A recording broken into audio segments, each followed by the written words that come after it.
আরে এরা কারা? এরা তো ডিসকভারি ওয়ালাকেও ফেল করাই দিবে। তাজা কাড়া কিভাবে খাচ্ছে দেখেন বন্ধুরা। সেই স্বাদ, সেই মজা। মনে হয় অমৃত খাচ্ছে।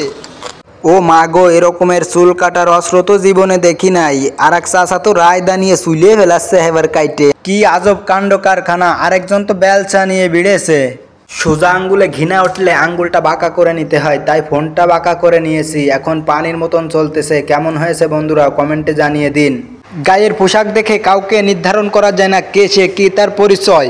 সবাই তো অবাক হয়ে গেল, হতভম্ব হয়ে গেল, স্যার এটা কি করলো। কিন্তু মনে রাখবেন, স্যারেরও স্যার থাকে, বসেরও বস থাকে। সারাদিন মেয়েটা ঘুরছে, ডিউটি করছে, কেউ তাকে চিনতে পারে নাই, কিন্তু বস দেখার সাথে সাথে চিনতে পেরেছে ওটা ছিল ওই কোম্পানির মালিকের মেয়ে। ভিডিওটা ভালো লাগলে লাইক কমেন্ট করবেন। ধন্যবাদ সবাইকে। বিশ্বাস করো আমার কোনো দোষ নেই, আমি কিছু করিনি, সব দোষই হাসের। এইভাবে তাকিয়ে আছো কেন? ছোট ভাই তাড়াতাড়ি আয়, আম্মুকে খুঁজে পেয়েছি, দুধ খেয়ে যা। ওই কে তোর আম্মু? আমি হলাম কুকুর, যা এখান থেকে।